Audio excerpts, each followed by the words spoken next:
और देखिए लोहड़ी का त्यौहार हमारे लुधियाना शहर में बड़े जोर शोर से मनाया जाता है और यहाँ पर लोहड़ी के दिन ही लोग पतंग उड़ाते हैं, लेकिन मकर संक्रांति को सारे इंडिया में गुजरात में बहुत पतंग उड़ाए जाते हैं। लेकिन पहले जो डोर होती थी हमारे हिंदुस्तान में जो बनती थी वो इतनी खतरनाक नहीं होती थी और धागा टूट जाता था, लेकिन आज का धागा जो प्लास्टिक का बोलते हैं वो टूटता नहीं है। उससे बहुत सारी जानें जो है जोखिम में डाली जा रही है। मेरे साथ अनीता शर्मा जी बैठे हैं, बेलन ब्रिगेड के प्रेसिडेंट और नवकिन वुमेन वेलफेयर एसोसिएशन के।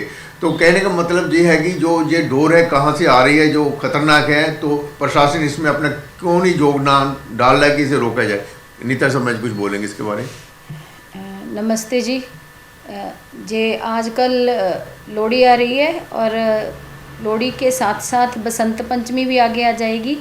ये सीजन होता है पतंग उड़ाने का। बच्चे बड़े शौक़ से पतंग उड़ाते हैं। ये हिंदुस्तान का एक पर्व भी है और बच्चों में और बड़ों में भी ये बहुत ही ज़्यादा पॉपुलर है। लोग बड़ी खुशी से पतंग उड़ाते हैं। पहले तो पतंग भी खुद बनाया करते थे, डोर भी खुद बनाते थे। क्योंकि एक्सपोर्ट नहीं खुला था तब तक हिंदुस्तान में बनी हुई डोरें ही बनाते थे। तो जो डोर बनाने वाले थे वो कई कई महीने हाथों से डोर बना बना के उसको मावा दे के पक्का किया करते थे। पर आज ऐसा नहीं होता।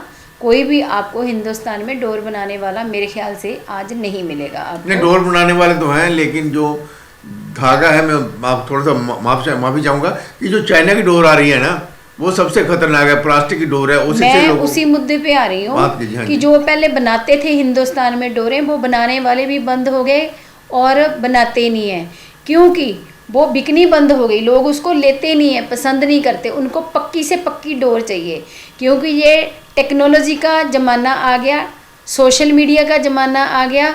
और जब से एक्सपोर्ट खुला है धड़ाधड़ करके चाइना से डोर आ रही है। जो प्लास्टिक की डोर होती है वो टूटती ही नहीं है, काटने से भी बड़ी मुश्किल से वो काटी जाती है। और जो बच्चे हैं या बड़े हैं वो ढूंढ ढूंढ के लेके आते हैं कि ऐसी डोर लेके आनी है जो टूटे ना हमारा पतंग उड़ाते उड़ाते। तो इसलिए इस चीज़ का इतना ज़्यादा इनकरेजमेंट हो गया, इतना ज़्यादा ट्रेंड हो गया कि बनाने वाले जो डोरें थे वो तो बंद हो गए और चाइना डोर एक्सपोर्ट हो के सब जगह पे आ रही है। उसकी वजह से बच्चे पतंग उड़ाते हैं, बड़े पतंग उड़ाते हैं। डोरें ऐसे खुली पड़ी होती है, दरख्तों पे लिपटी है, तारों से लिपटी है। आपने देखना जितने इलेक्ट्रिकल के पोल हैं, तारे हैं, उनके साथ इतने बड़े बड़े गुच्छे लटकते होते हैं। अच्छा, मैं आपसे बात करूँ, जो इम्पोर्ट हो रही है ना चाइना से कंटेनर भर के, हमारे जो व्यापारी लोग हैं, ट्रेडर लोग हैं, वो यहाँ लेकर आ रहे हैं। और फिर गवर्नमेंट ने हमारे बैन लगा रखे हैं, पंजाब गवर्नमेंट ने खासकर, कि चाइना डोर जो यूज करेगा या जो बेचेगा उस पर फाइन होगा, उसे सज़ा होगी। बहुत छोटी सी सज़ा है, लेकिन इससे लोगों के कान कटते हैं, गर्दन कट जाती है और उसके बाद ये सड़कों पर पड़ी होती है, टूटती नहीं है। बहुत सारी लोगों को मुसीबत आ रही है। लेकिन जो NGO हैं, सोशल लोग हैं, वो शोर मचा रहे हैं, लेकिन फिर भी कार्रवाई क्यों नहीं हो रही? नहीं, कार्रवाई को देखो, ये तो लोगों को भी थोड़ी समझ होनी चाहिए ना। जो बच्चे मरते हैं, लोग कटते हैं, वो तो हम लोग ही होते, पब्लिक होती है ना। प्रशासन अब घर घर जाके तो उनको रोक नहीं सकता, समझा नहीं सकता। प्रशासन ने तो कंटेनर भर के डोर का आया, अब एक एक चीज़ को चेक भी नहीं कर सकते, क्योंकि हिंदुस्तान की आबादी इतनी ज़्यादा है। क्या क्या एक एक चीज़ को खोल खोल के नहीं वो चेक कर सकते, ठीक है ना। इसका मतलब ये हो कि जो व्यापारी लोग हैं वो झूठ बोल के लेके आते हैं, क्योंकि चाइना डोर तो बंद है, कुछ और उसमें क्या क्या लेके आते होंगे, ठीक है ना। उसके बाद दूसरे नंबर पे आप कहते हो कि प्रशासन उसमें क्या कर रहा है। प्रशासन अपनी तरफ से रोक के लगा रहा है, और जितना को उनको कोई कंप्लेंट दे देता तो चले जाते हैं। क्योंकि अगर हम जहाँ की ही बात कर लें, अपने लुधियाना की, जाके शिकायत करते हैं, उनके पास इतने ज़्यादा एम्प्लॉई नहीं होते। कोई इधर किसी और ड्यूटी पे लगा होता है, कोई किसी और ड्यूटी पे लगा होता है। तो जितने को होते हैं जाके जितना उनसे होता है कर लेते हैं। एक एक दुकान पे नहीं जा सकते। ये तो लोगों को खुद सोचना चाहिए। हमारे बच्चे हैं, वही कटते हैं, हमारे ही लोग कटते हैं और हम ही ये डोरें लेके आते हैं। अच्छा मैडम जी, आप ना बेलन ब्रिगेड के अध्यक्ष हैं, नवकिन वुमेन वेलफेयर एसोसिएशन के प्रधान हैं, महिला हैं। आप कहते हैं 50% महिलाओं की भागीदारी होगी। क्या महिलाएं जो बच्चे लेकर आते हैं उनको रोक नहीं सकती? क्या माएँ जो होती हैं सबसे पहले बच्चों पर रोक सकती है, माँ जो है वही रोकेगी ना। भाई दुख तो इसी बात का है ना। जा तो फिर माँ जो है वो अपना रोल अच्छी तरह से अदा नहीं करती।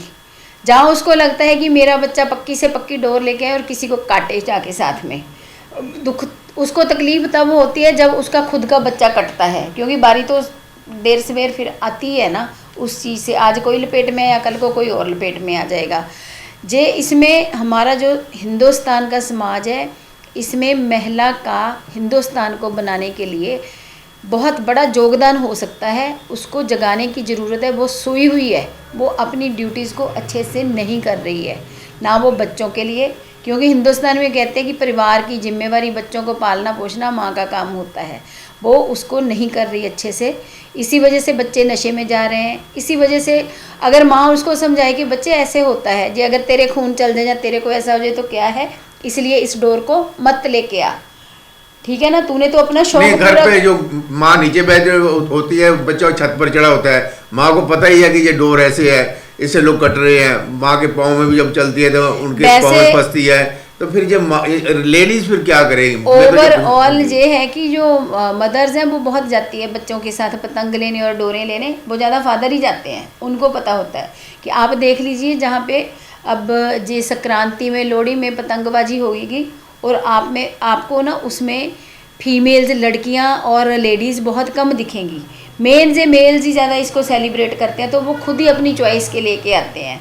लड़कों के साथ उनके फादर जाते हैं, जहाँ उनके घर के बड़े जो होते हैं वो मेल्स मेंबर जाते हैं, फीमेल्स कम जाती है। उनको इतनी ज़्यादा इन चीज़ों की नॉलेज नहीं होती। यानी कहने का मतलब है इस घर वाला अगले घर वालों को काटेगा, अगले घर वाला अगले घर को काटेगा। बिल्कुल। यानी एक दूसरे को काटने के लिए इस समय हिंदुस्तान क्या, हमारे पूरे हिंदुस्तान का, हमारे पंजाब का सिनेरियो ये बना हुआ। ऐसे ही जे तो चाइना डोर की आप बात कर रहे हो ना, चाइना डोर तो 1-1.5 महीने का खेल है। चलो होगा, बंद हो जाएगा। डोरों में फंस के लोग कटते हैं, कुछ ठीक हो जाते हैं, कुछ नहीं, पंछी गिरते हैं, पंछी कट के, ठीक है ना। उसके बाद ये नशे का भी तो ऐसे ही है, नशा भी तो हमारे लोग ही बेच रहे हैं। नशे की आता कहाँ पे है? नहीं, एक रैश ड्राइविंग करते, तेज गाड़ी चलाते हैं, एक दूसरे को मारते हैं, वो सबसे बड़ा भयानक खेल है। नहीं, आता कहाँ से है? हमारे लोग ही बेचते हैं, वो प्रॉफिट कमाते हैं। मरता कौन है? वो भी हमारे लोग मर रहे हैं।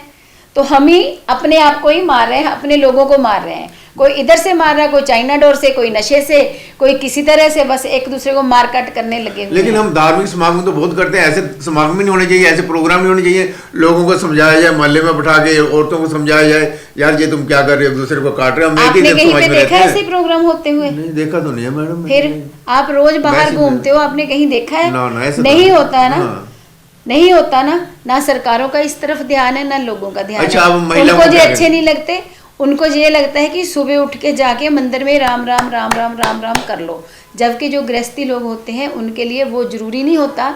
उनके लिए पहले अपने आप को, फिर अपने परिवार को संभालना, उनकी हेल्थ का, उनके बाकी चीज़ों का ध्यान रखना जरूरी होता है। समाज का ध्यान रखना जरूरी होता है। हाँ, अच्छा, मैं समाज तो अपने से बनता है ना। मेरे से समाज बन गया, आपसे बन गया, जो आपने बच्चे पैदा किए, जो उनको सिखाया वो समाज बन गया, मेरे बच्चों को जो सिखाया वो बन गया समाज। अच्छा, मैं आपसे एक बात करूं, आप महिलाओं को क्या कहेंगे जो पतंग उड़ेंगे 2-3 दिन में, वो तुम्हारी बात मानेगी? आप महिलाओं की? मैं महिलाओं को यही कहूंगी कि बहनों, आप पढ़ी लिखी हो, मॉडर्न हो। अब तो मॉडर्न नहीं हो, आपके पास एंड्रॉयड फ़ोन है और हर फैसिलिटी है आपके पास, ड्राइविंग भी करती है, एक्टिवा तो ऑलमोस्ट सब ने ही रखी हुई है।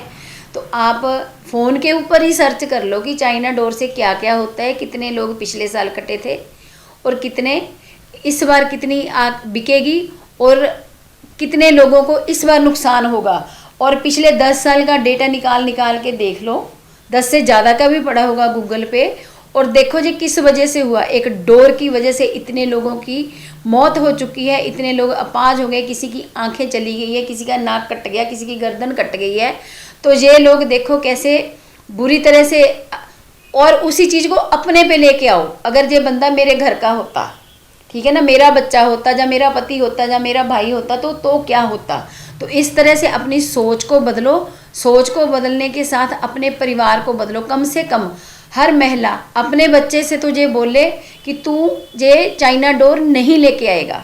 अगर हर माँ अपने बच्चे को ये कहना शुरू कर दे तो चाइना डोर ऑटोमेटिकली बंद हो जाएगी। यानी कि माता ये कहे कि बेटा तू अगले घर वालों को काटेगा, उससे पिछला घर हमारे को काटेगा। एक दूसरे को काटना बंद करो, सोच बदलो, समाज बदलेगा। धन्यवाद मैडम जी। धन्यवाद जी।